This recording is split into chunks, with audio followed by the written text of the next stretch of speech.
joining us today.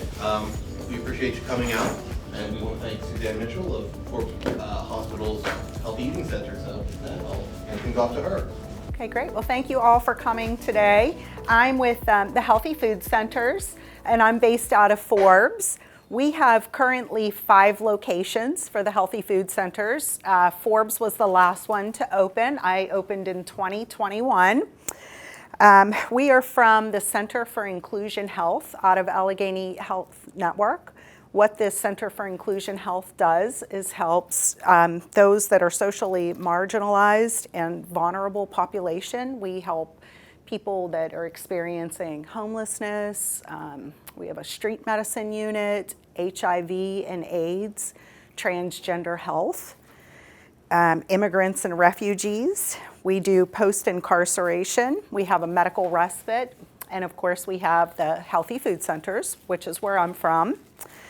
At the Healthy Food Centers, we address food insecurity.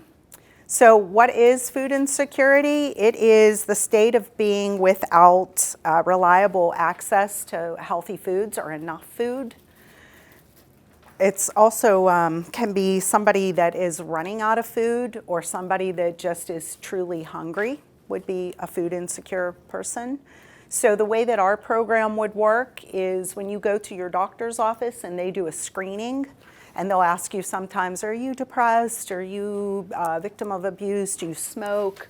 They'll ask you a couple questions about your eating habits, whether you have enough food, and whether you're able to have enough food till the end of the month with whatever your income is. If you answer that sometimes true, or that you do have a difficult time, they'll give you a referral to come and use the Healthy Food Centers. And there we provide a variety of services. One is that when you come, we will give you a couple bags of fresh groceries. We have fresh produce, we have fresh meats, we have low-fat dairy, we have low-sodium canned vegetables, we have canned fruit that's in a light syrup or a natural juice. We do counseling for our patients. We're connected to their physician or their PCP, where we can see what their weights are, we can see what their blood work is, so that we can help those patients to stay on track if they have heart disease, kidney failure, diabetes, or just plain food insecurity. I gave you guys some recipes. We help the patients to be able to cook. We want them to know what to do with the foods that we provide for them. So we make, some recipes and try and help them to use the things that we give to them. So along with the food insecurity, we see a different variety of patients. Not all of the patients that we see, or not all of the people that are experiencing food insecurity, are necessarily poor.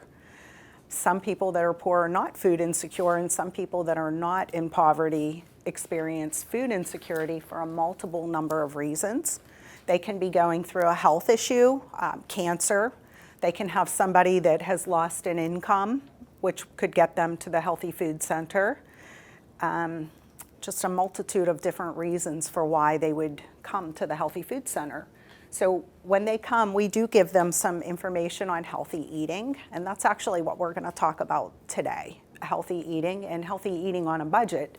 Especially in these times, it's extremely hard to find foods that are good for us, good for our body, and healthy for us with the prices that we're paying. Okay, so I gave everybody a handout that's healthy eating on a budget, or eat right on a budget. So whenever we go to the grocery store, we want to try and maximize the amount of money that we're spending on healthy, nutritious foods. So in other words, we want to make sure that we're paying for foods that are going to be good for our body, especially because the food can be so costly. So we want to make sure that whatever we're purchasing is going to be something that you get the good benefits from, the fiber, the protein, the carbohydrate. So when you first go to the store, you want to plan on what you're going to eat. That's usually a really important thing, to make yourself a list before you go. You want to look through your grocery store ads and see what sales there are and what items you might need. You want to make sure too that you never go to the grocery store hungry. I'm sure we've all walked around the grocery store hungry before and have experience coming home with some things that you would not have purchased, especially things that are very quick to eat. So when you plan your meals, you want to inventory what you already have at your home. Make a list and stick to it, which I think is one of the most important things when you go grocery shopping. We have online shopping now at a lot of the grocery stores, which is nice because you can actually pick the things that you need. It's picked for you and you can pick it up. It doesn't give you the temptation to walk around the store and buy other foods that are not so good for you, especially when we're trying to grocery shop on a budget.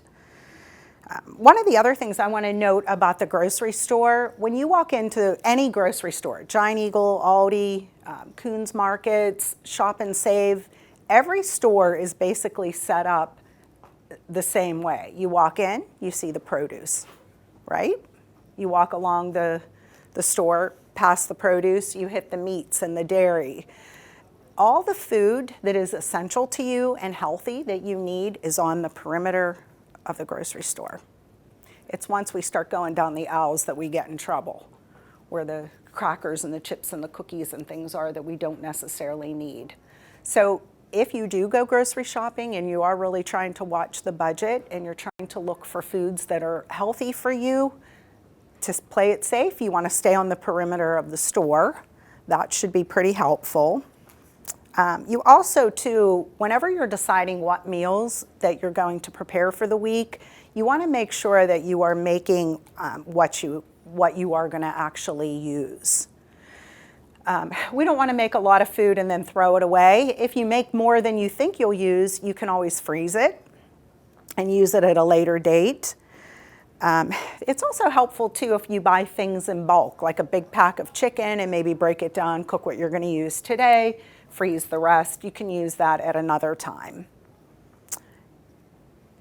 Same with the salads and vegetables. You can buy a big bulk container of already clean salad or a lot of vegetables.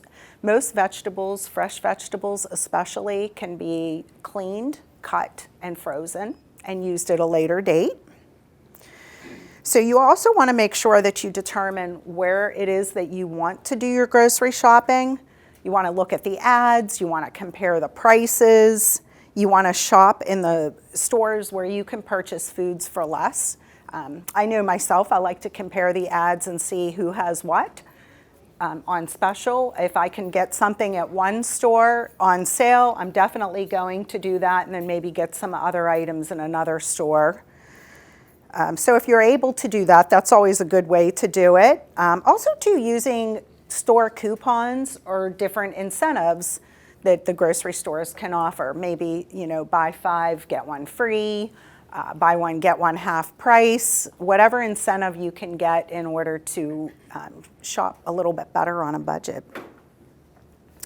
Also, you want to make sure that when you're grocery shopping, you want to buy things that are in season. So during the winter months, the produce is a little bit limited, the fruits and vegetables that we can purchase, especially here in Pennsylvania because our growing season is done. So normally you'll see in the store good prices on potatoes, sweet potatoes, onions, carrots, any type of root vegetables, zucchini also, eggplants, things like that would be in season during the winter months in Pennsylvania. Also, too, for the fruits, usually apples, oranges, and bananas are a good pick, or grapes. You can usually get those if you want the fresh fruits and vegetables. If you don't have access to the fresh produce and the fresh fruits and vegetables, canned are also okay. You want to look for low sodium. You can also rinse the canned vegetables off or the canned fruit. If you rinse, the syrup will come off for the fruit, the canned vegetables. By rinsing those, it's usually about 33% of the sodium that would be on the canned vegetable that you can rinse away, which is helpful, especially if we want to eat healthy and really watch that sodium in our diet. So you also want to focus on nutritious and low-cost foods. One of the things that we hear most commonly from our patients is it's so expensive to eat healthy. Organic food does not necessarily have to be the only way that you can eat healthy. You can buy fruits and vegetables that are conventional, that are just as good. You want to make sure that you clean them off, which is important. You can also buy other things that are healthy in the grocery store at a low price too, such as oatmeal. The store brand of oatmeal versus the name brand will be much less expensive to purchase, and it's exactly the same.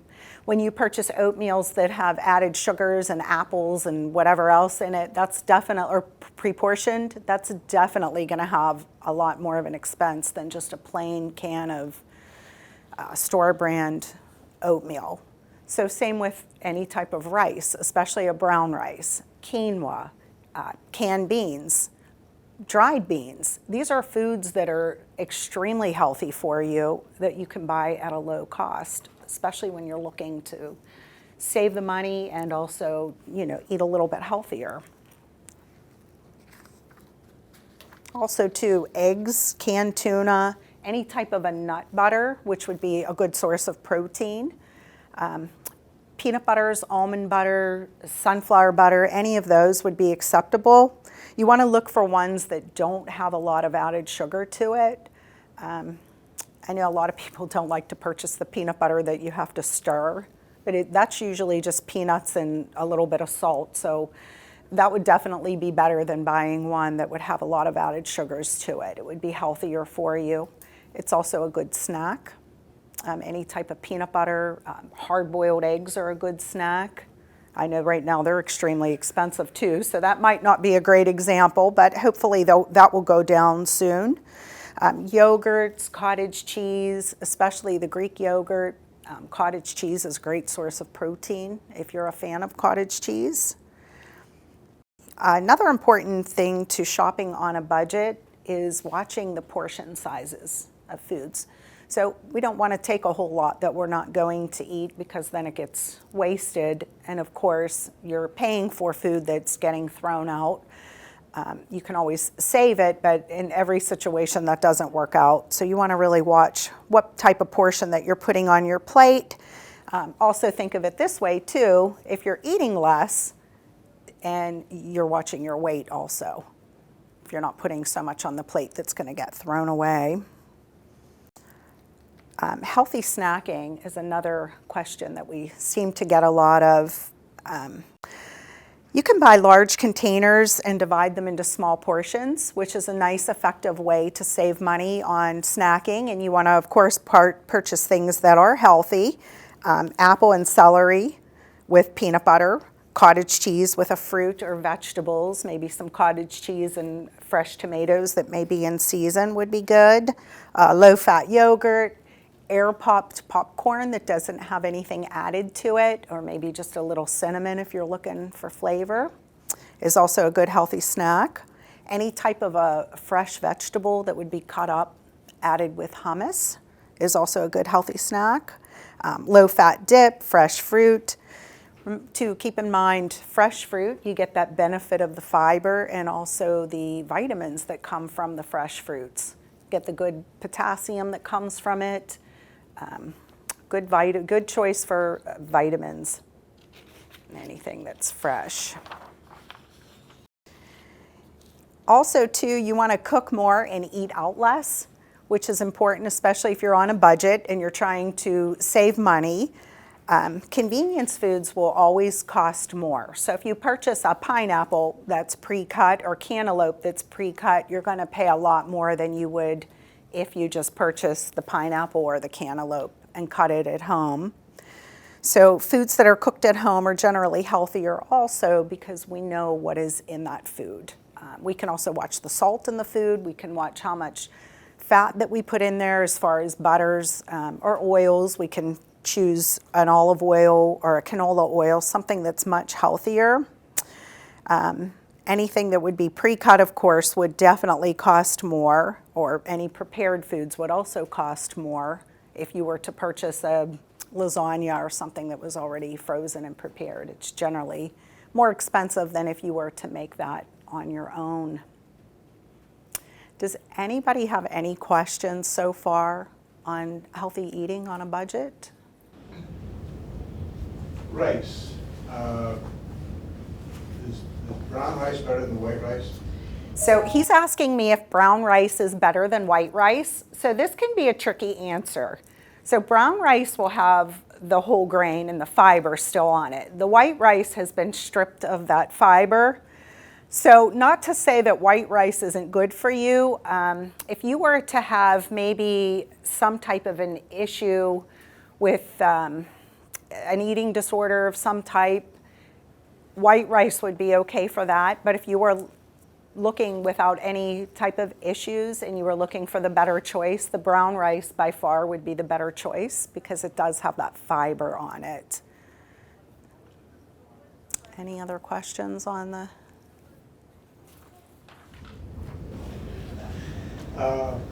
My wife likes Oika's 000. Is that what you're talking about with the low-fat yogurt?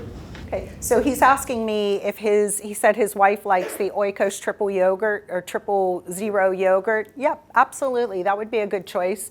It's low in sugar. It would be a low in fat yogurt, so of course it would be good.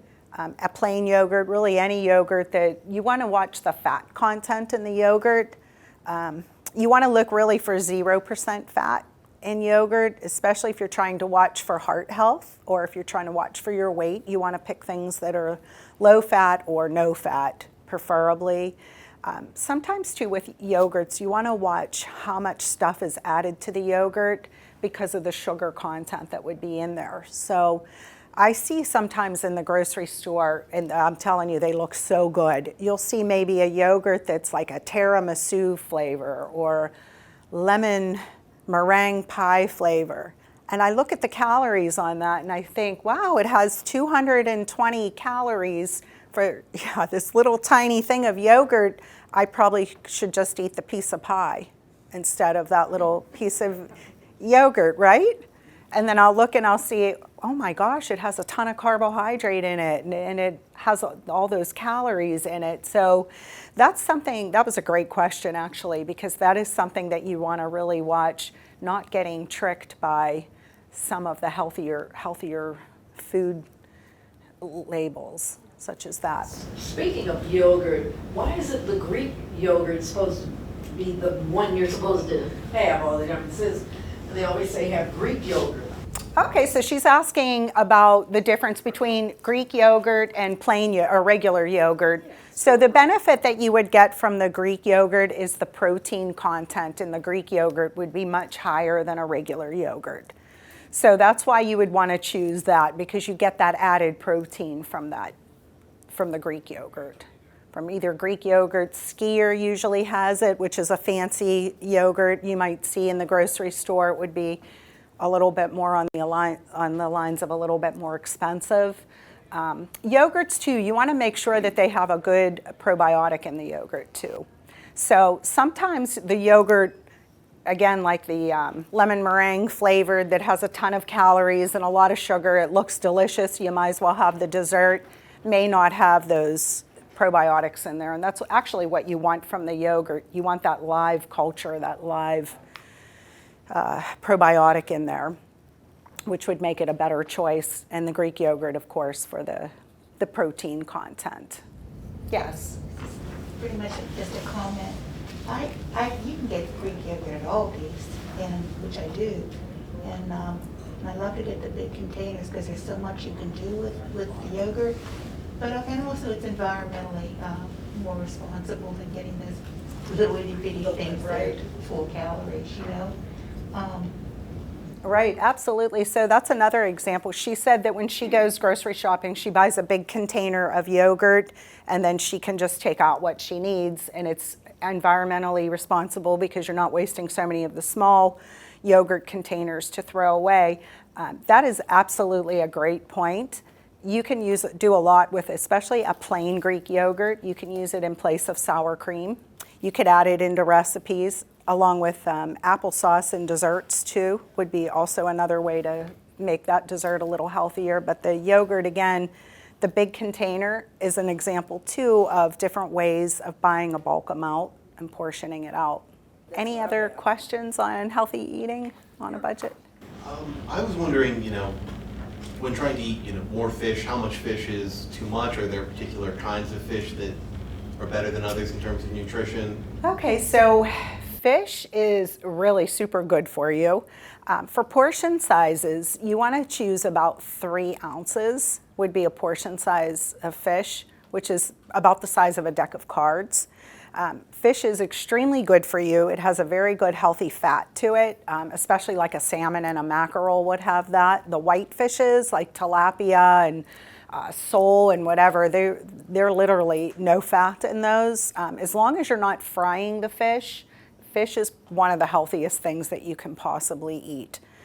The portion size is about 3 ounces for a serving, exactly. Even tuna fish, which is another inexpensive item that you can purchase, and many things you can do with tuna fish also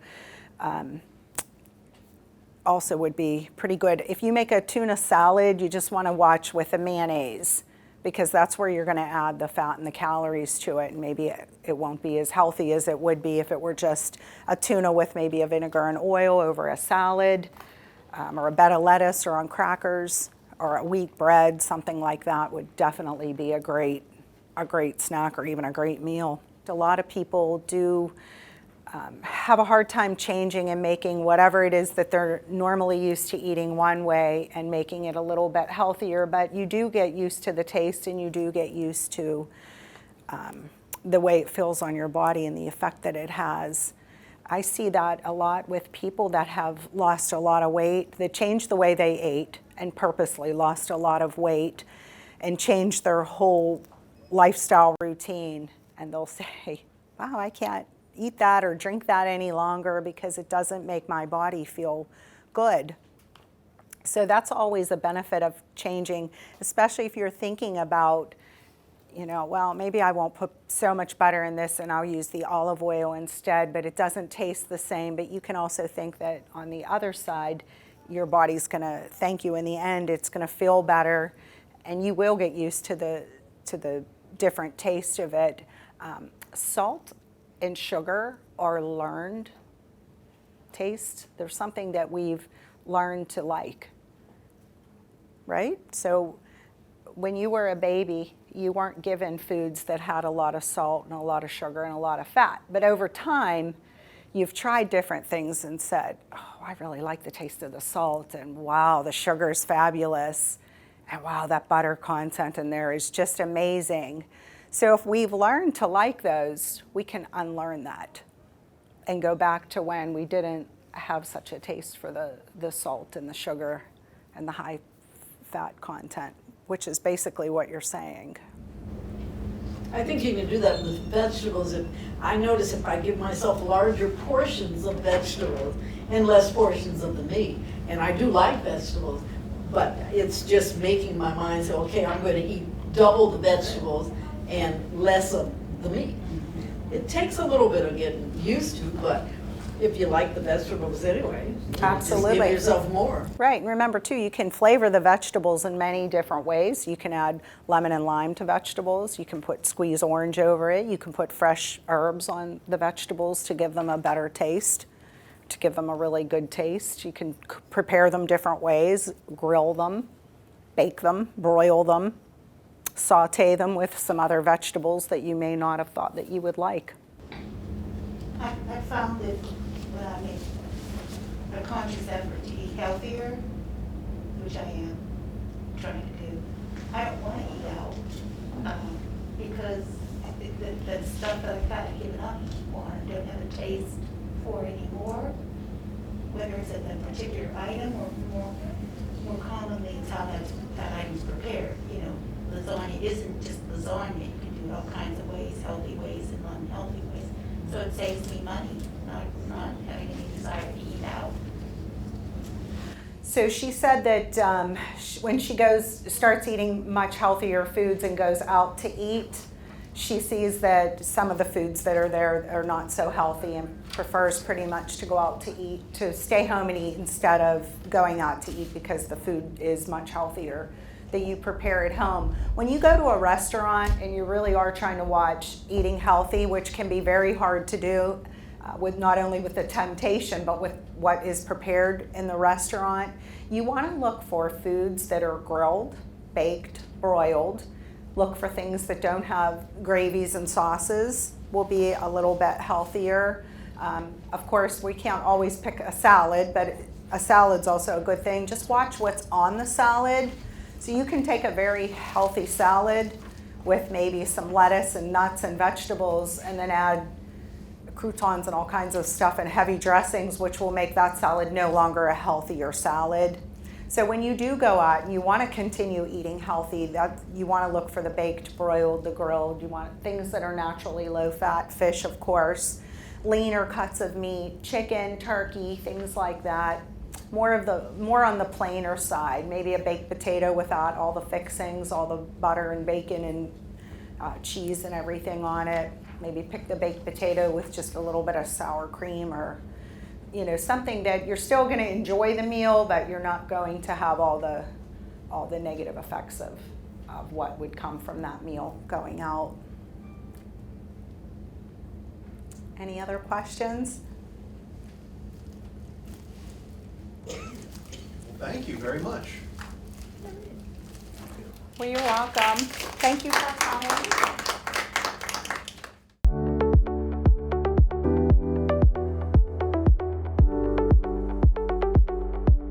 I was interested in her overall program and what they offer to the community. Well, the healthy food sounded interesting. I could use some tips on eating healthy, my wife and I. Usually don't pay much attention to it, buy what I like to eat, and so a few tricks here and there to eat healthy would be good.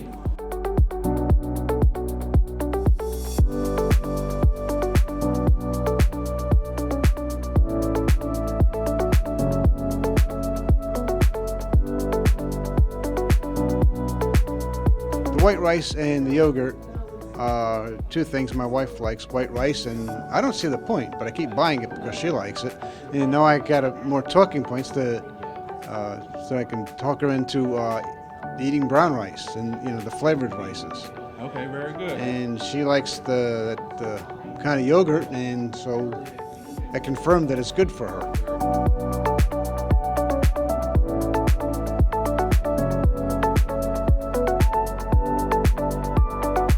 I would absolutely recommend it. And I think it's also a way to explore, again, their other services, her employers' other services, and what they can offer to the community. If not for you, who attends the program, then for somebody you know in the community, in your community. So it's a gateway, I think, to not only good nutrition, good knowledge in that regard, but also to the overall programming of her employer.